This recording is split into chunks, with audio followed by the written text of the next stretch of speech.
Sebelum dimulai silakan diisi soft terdepan terlebih dahulu. Bismillah. Assalamualaikum warahmatullahi wabarakatuh.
Allahu Akbar.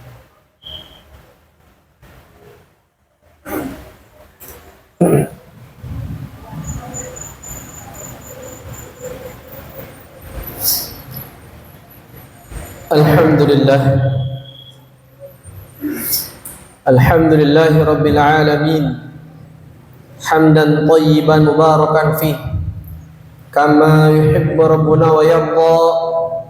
Ashhadu an la ilaha illallah wahdahu la syarika lah, wa ashhadu anna Muhammadan abduhu wa rasuluh la nabiyya ba'da. Wa qala Allah ta'ala: A'udzu billahi minasy syaithanir rajim. Bismillahirrahmanir rahim. Ya ayyuhalladzina amanu taqullaha haqqa tuqatih wa la tamutunna illa wa antum muslimun. Wa qala aidan: Ya ayyuhalladzina amanu taqullaha wa qulu qawlan sadida yuslih lakum a'malakum wa yaghfir lakum dhunubakum. ومن يطع الله ورسوله فقد فاز فوزا عظيما. أما بعد Faya ibadallah, usikum wa nafsi bitaqwallah, faqad fazal muttaqun. Hadirin masyarul jemaah salat Jumat Masjid As-Salam yang semoga senantiasa dimuliakan Allah Subhanahu wa taala. Yang pertama tentunya khatib berwasiat kepada diri khatib sendiri dan kepada seluruh jemaah masyarul muslimin, mari senantiasa kita meningkatkan kualitas iman dan takwa kepada Allah Subhanahu wa taala. Ittaqillah. Karena sejatinya warisan para anbiya adalah warisan ketakwaan. Inilah yang disampaikan oleh Allah ketika menceritakan kisah keluarga Ibrahim, keluarga Nabi Ya'qub. Allah berfirman, wa wassa biha Ibrahimu banihi wa Ya'qub, ya baniya innallaha astafa lakumuddina fala tamutunna illa wa antum muslimun.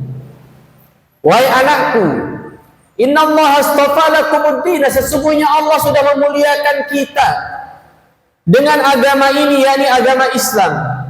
Fala tamutunna illa wa antum muslimun, maka janganlah engkau mati kecuali dalam keadaan sebagai seorang muslim. Hadirin masyarul muslimin, maka tidak henti-hentinya di dalam setiap khutbah khatib berwasiat ketakwaan, karena sejatinya ketakwaan inilah yang akan mengantarkan kita mendapatkan kemenangan Allah Subhanahu wa taala. Sebagaimana firman-Nya, innalil muttaqina mafaza, sesungguhnya orang muttaqin akan mendapatkan kemenangan. Innalil muttaqina 'inda rabbihim jannatin na'im, sesungguhnya orang muttaqin akan dimasukkan ke dalam surga yang penuh kenikmatan di dalamnya. Salawat dan salam kita sanjungkan pada habibana wa nabiyana Muhammad sallallahu alaihi wasallam, qudwah hasanah kita, suri tauladan kita yang tentunya kita senantiasa berdoa semoga kita kelak termasuk ke dalam umat yang mendapatkan syafaatul uzma dari baginda Nabi Muhammad sallallahu alaihi wasallam. Amin amin ya rabbal alamin. Hadirin masyarul muslimin, tidak terasa kita sudah berada di tanggal 15 Agustus 2025. Insyaallah 2 hari lagi seluruh bangsa Indonesia dari Sabang sampai Merauke, dari Miangas hingga Pulau Rote, kita bersyukur atas kemerdekaan kita yang ke-80. Hadirin masyarul muslimin yang dimuliakan Allah Subhanahu wa taala, sejatinya kemerdekaan ini merupakan rahmat dari Allah Subhanahu wa taala. Oleh karenanya di dalam pembukaan kita, para pendiri negara kita menyatakan atas berkat rahmat Allah yang Maha Kuasa dan dengan didorongkan oleh keinginan luhur supaya berkehidupan kebangsaan yang bebas, maka rakyat Indonesia menyatakan dengan ini kemerdekaannya. Hadirin masyarul muslimin yang dimuliakan Allah Subhanahu wa taala, di dalam Al-Qur'an Allah pun menyatakan bahwasanya seluruh pertolongan kepada manusia sejatinya itu dari Allah Subhanahu wa taala. Sebagaimana sebuah surat yang insyaallah kita sudah hafal bersama, idza jaa nasrullahi wal fath wa ra'aitan nasa yadkhuluna fi dinillahi afwaja, ila akhir ayat. Apabila telah datang pertolongan Allah dan kemenangan, wa ra'aitan nasa yadkhulu, maka engkau akan perhatikan manusia itu yadkhulu masuk fi dinillahi afwaja, di dalam agama ini secara berbondong-bondong. Hadirin masyarul muslimin yang dimuliakan Allah Subhanahu wa taala, umat Islam sejatinya adalah umat yang memiliki andil besar di dalam kemerdekaan kita. Mari kita lihat sejarah tahun 1511 tatkala Portugis pertama kali menginjakkan kakinya di Malaka, maka banyak sekali pesantren di Jawa pada waktu itu berupaya untuk melakukan perlawanan, hingga kemudian kita tahu salah satu tokoh besarnya yakni Pati Unus menyeberang, melakukan perjalanan yang cukup jauh dari Demak menuju kepada Malaka, melakukan perlawanan kepada Portugis, hingga kemudian beliau diberikan gelar Pangeran Sabrang Lor karena aktivitasnya melawan Portugis. Kemudian kita juga belajar tatkala Portugis dari Malaka kemudian tiba di Maluku Utara, Portugis mendekati Ternate, dan saat itu juga ada Spanyol yang mendekati Tidore. Kita belajar bahwa ternyata saat itu kita berkonflik satu sama lain, antara Ternate dan Tidore saling berperang, padahal kedua kerajaan ini hakikatnya adalah saudara. Namun belakangan diketahui bahwa ternyata orang-orang pada waktu itu dimanfaatkan oleh Portugis, karena Portugis memanfaatkan Ternate untuk menyerang Tidore. Kemudian Tidore dimanfaatkan oleh Spanyol, karena Spanyol merupakan koalisi dari Tidore. Hadirin masyiral muslimin yang dimuliakan Allah Subhanahu wa taala. Maka terjadilah perang antara Ternate dan Tidore. Padahal sejatinya yang berperang pada waktu itu adalah Portugis dan Spanyol. Hingga akhirnya perjanjian Tordesillas dihapus, digantikan dengan perjanjian Saragossa. Kemudian Spanyol pergi dari negeri kita. Baru pada waktu itu para tokoh Islam di Ternate dan Tidore tersadar selama ini telah diadu domba oleh Portugis, oleh Portugis dan juga Spanyol. Maka pada waktu itu terjadi pembunuhan, yakni pembunuhan Sultan Khairun yang dilatar belakangi oleh Portugis. Putra beliau yakni Sultan Babulah menyadari peristiwa ini, bahwa di balik pembunuhan Sultan Khairun adalah Portugis. Apa yang terjadi? Maka kemudian Sultan Babulah mengajak serta Tidore, mengajak seluruh elemen muslim pada waktu itu, kekuatan bangsa yang ada di Maluku Utara, untuk bersatu padu mengusir Portugis. Maka terjadilah pertumpahan darah yang luar biasa dan Portugis meninggalkan Nusantara tercinta. Hadirin masyiral muslimin yang dimuliakan Allah Subhanahu wa taala. Maka sejatinya kemerdekaan yang diraih oleh negara kita adalah bukan pemberian dari penjajah. Kemerdekaan yang diraih oleh negeri kita adalah murni perjuangan luar biasa para syuhada, para alim ulama, para kiai kita, para guru-guru kita yang berkorban dengan mengucapkan lafaz Allahu Akbar. Dikumandangkan pekikan takbir yang luar biasa, dan alhamdulillah atas berkat rahmat Allah Subhanahu wa taala tanggal 17 Agustus 1945 Allah izinkan bangsa kita mendapatkan kemerdekaan. Hadirin yang dimuliakan Allah Subhanahu wa taala. Maka pertanyaannya kemudian, bagaimana kita yang hidup 80 tahun setelah kemerdekaan terjadi? Apa wujud syukur kita kepada Allah Subhanahu wa taala dalam rangka mensyukuri kemerdekaan kita? Maka di khutbah yang singkat ini, khatib ingin menawarkan 3 gagasan, 3 proposal untuk kita lakukan bersama dalam rangka mensyukuri kemerdekaan yang ke-80 ini. Yang pertama, hadirin ya Allah Subhanahu wa taala, apa yang bisa kita lakukan? Yang bisa kita lakukan pada saat ini yang pertama adalah menjaga persatuan kita. Islam mengajarkan kepada kita tentang sebuah simbol persaudaraan, yakni ukhuwah. Innalil mu'minuna ikhwah, bahwasanya setiap orang yang beriman itu sejatinya bersaudara. Kita terikat dengan persaudaraan sesama muslim, yakni ukhuwah Islamiyah. Kita terikat persaudaraan dengan saudara-saudara kita sesama anak bangsa, yakni ukhuwah wataniyah, dan kita terikat persaudaraan sesama manusia, yakni ukhuwah insaniyah atau ukhuwah basyariyah. Maka hadirin ya Allah Subhanahu wa taala, ini perintah Allah Subhanahu wa taala. Mari kita jaga persatuan sebagaimana firman Allah Subhanahu wa taala, wa'tasimu bihablillahi jami'a wa la tafarraqu. Hendaklah kita bersatu, berpegang teguh kepada tali Allah dan janganlah bercerai-berai. Mari kita buktikan kepada seluruh anak cucu kita, kepada seluruh bangsa di dunia, bahwasanya bangsa Indonesia bisa menjalin persatuan, bisa rukun. Apabila ada 1-2 hal yang berbeda, mari bicarakan dengan baik-baik. Jika ada hal-hal yang sama, mari kita bekerja sama. Mari kita berkolaborasi membangun bangsa kita. Karena Allah berfirman, wa ta'awanu 'alal birri wat taqwa wa la ta'awanu 'alal ismi wal udwan.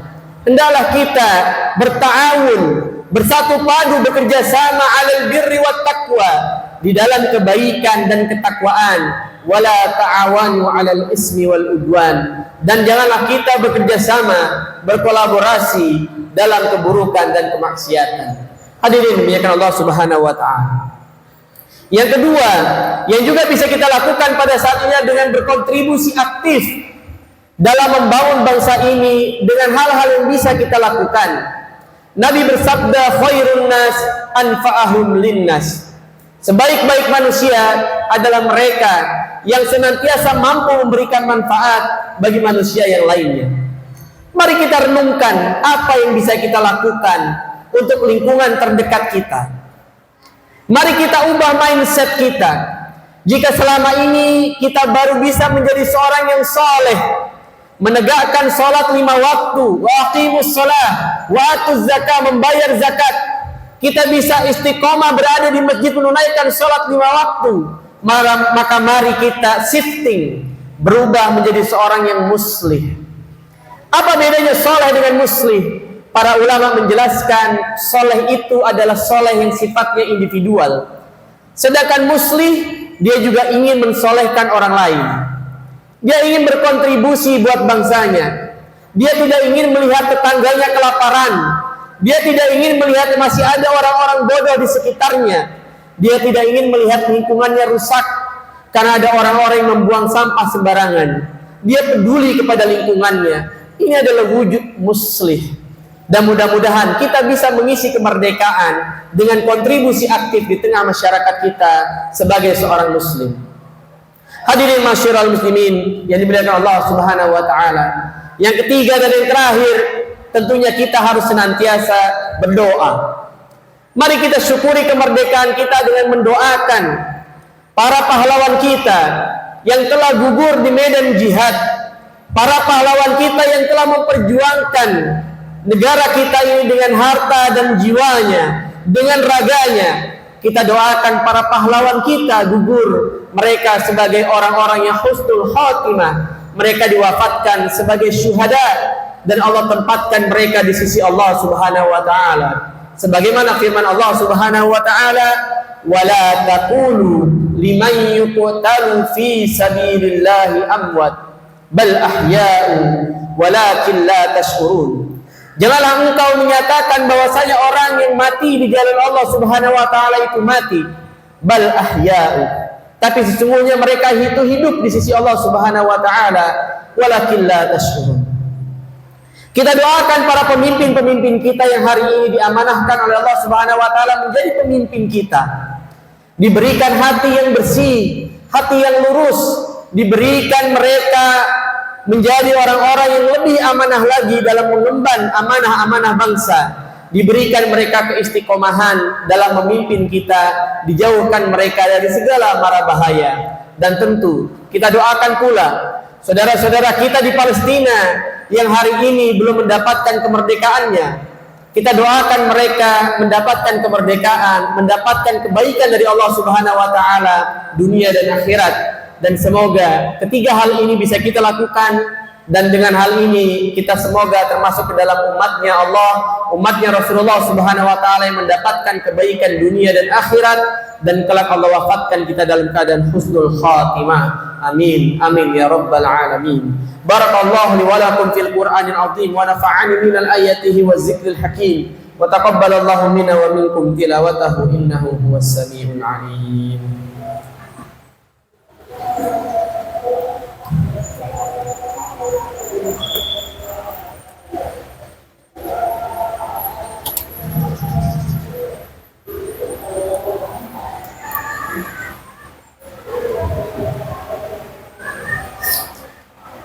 Innal hamdalillah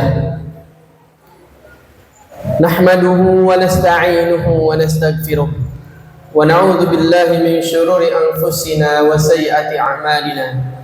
Man yahdihillahu fala mudilla lahu wa man yudlil fala hadiya lahu.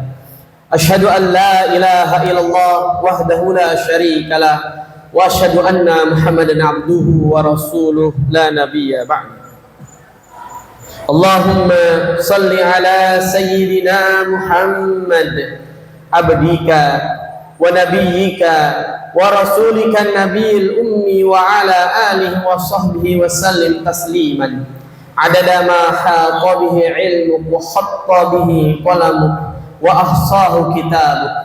وارض اللهم عن ساداتنا أبي بكر وعمر وعثمان وعلي وعن الصحابة أجمعين وعن التابعين وتابعهم بإحسان إلى يوم الدين. اللهم اغفر للمسلمين والمسلمات والمؤمنين والمؤمنات الأحياء منهم والأموات. اللهم أعز الإسلام والمسلمين.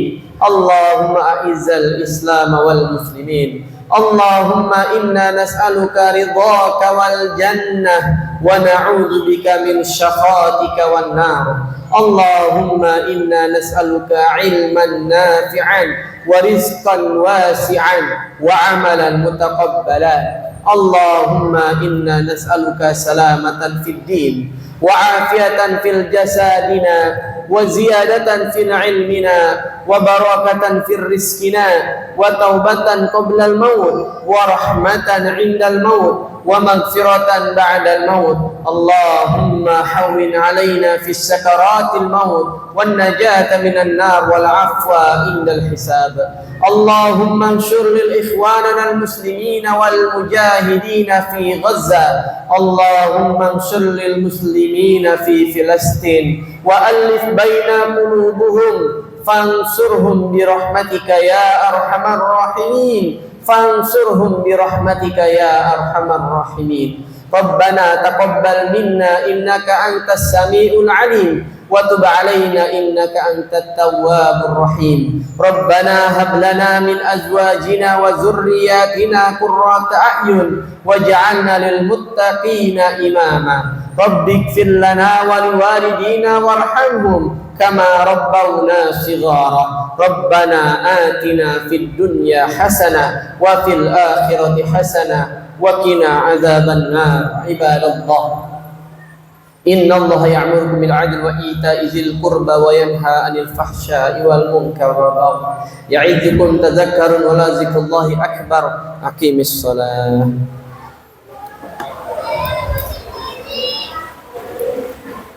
الله أكبر الله أكبر.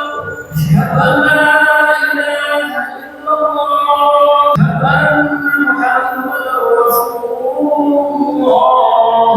حي على الصلاة. حي على الفلاح. قامت الصلاة. قامت الصلاة. الله أكبر الله أكبر. لا إله إلا الله. لا استووا اعتدلوا وترصوا سووا صفوفكم فإن تسوية الصف من تمام الصلاة. Dilurus dan dirapatkan safnya. Mohon isi saf kosong yang di depannya terlebih dahulu. Yang membawa alat komunikasi mohon untuk di silent atau nonaktifkan terlebih dahulu agar tidak mengganggu khusyuan dalam sholat berjamaah kita.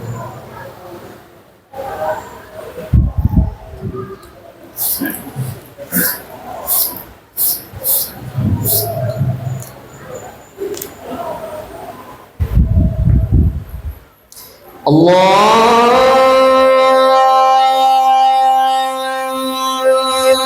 Akbar.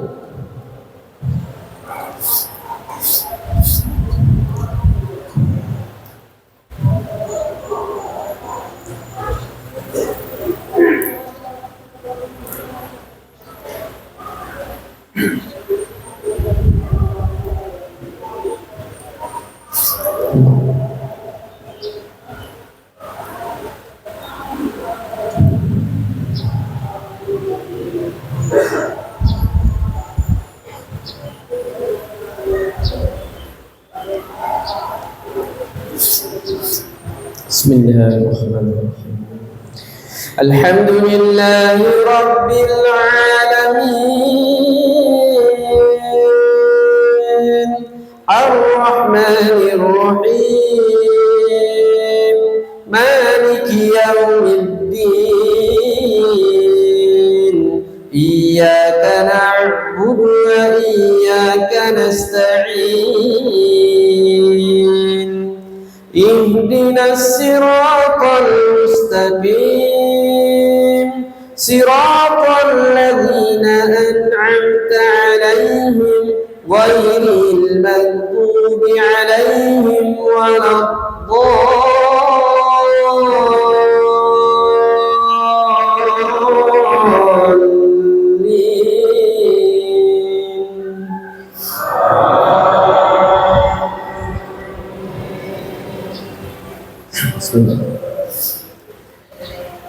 يا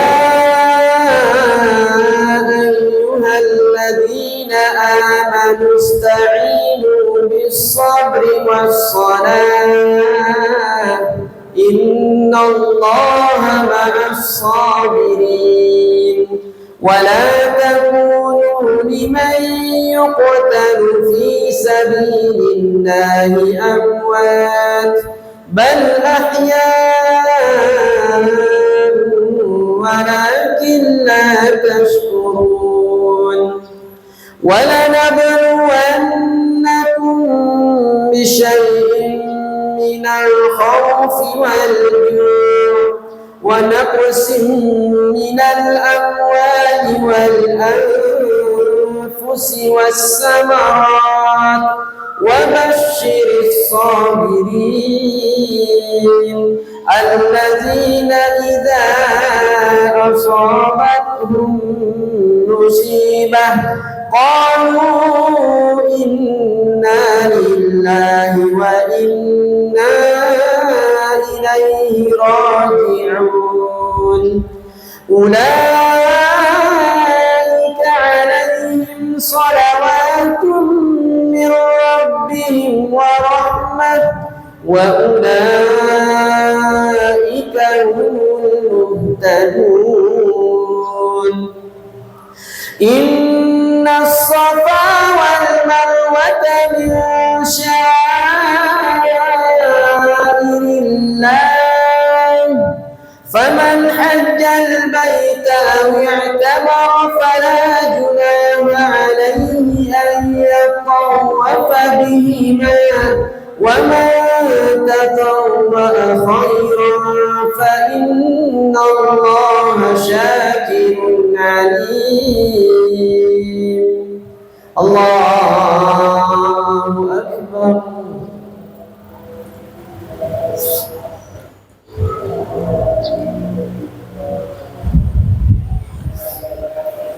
سمع الله لمن حمده. الله أكبر.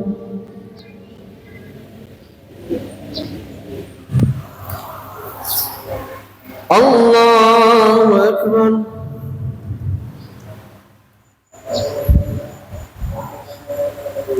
الله أكبر.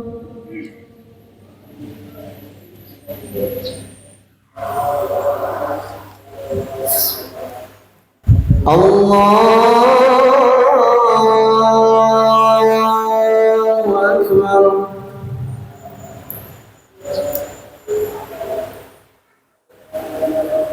بسم الله الحمد لله رب العالمين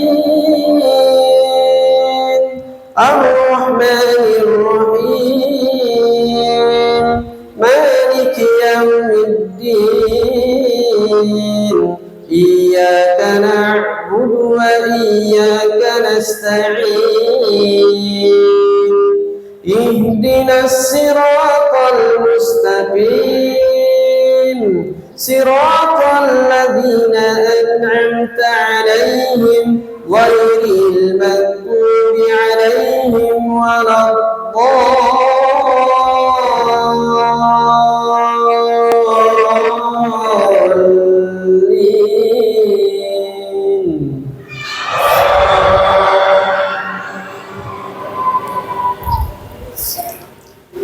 يا أيها الذين آمنوا قوا أنفسكم وأهليكم نارا وقودها الناس والحجارة عليها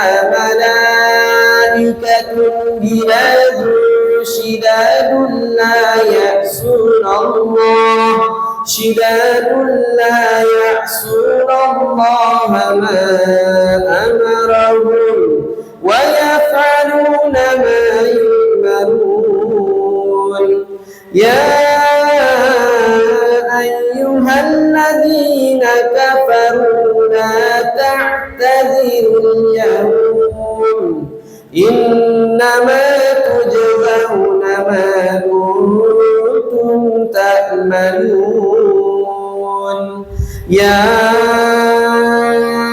أيها الذين آمنوا توبوا إلى الله يا أيها الذين آمنوا توبوا إلى الله توبة نصوحا عسى ربكم أن يكفر عنكم سيئاتكم ويدخلكم جنات تجري من تحتها الأنهار يوم لا يخزي الله النبي والذين آمنوا معه نورهم يسعى بين أيديهم وبأيمانهم يقولون ربنا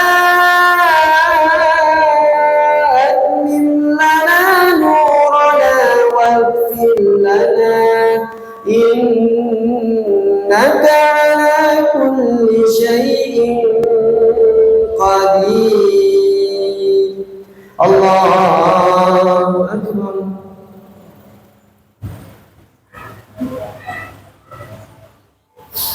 سمع الله لمن حمده الله أكبر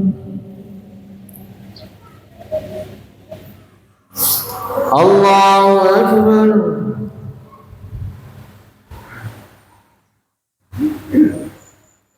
الله أكبر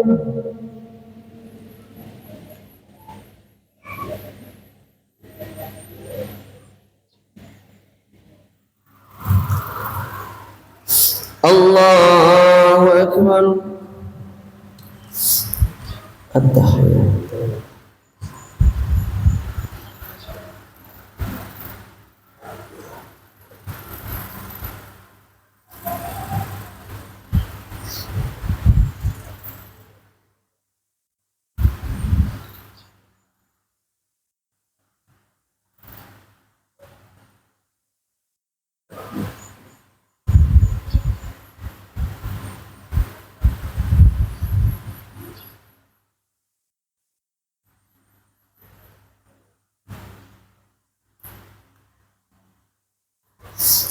السلام عليكم ورحمة الله. السلام عليكم.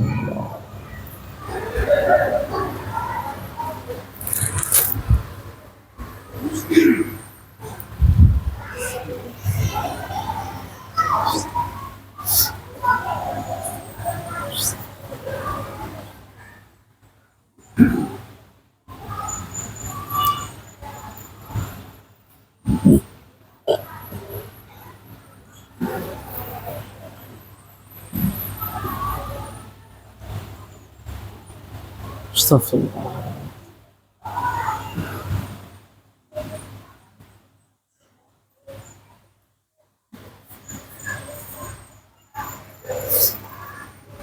استغفر الله.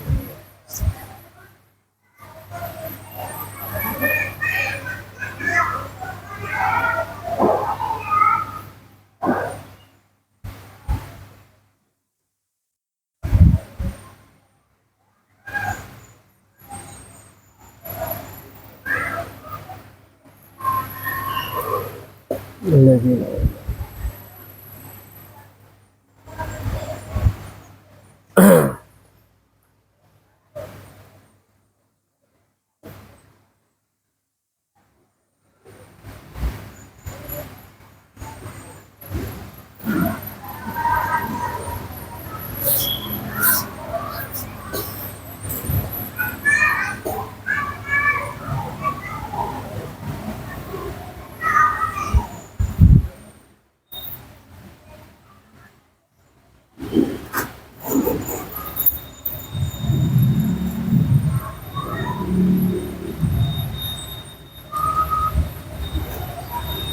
Allah.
Oh.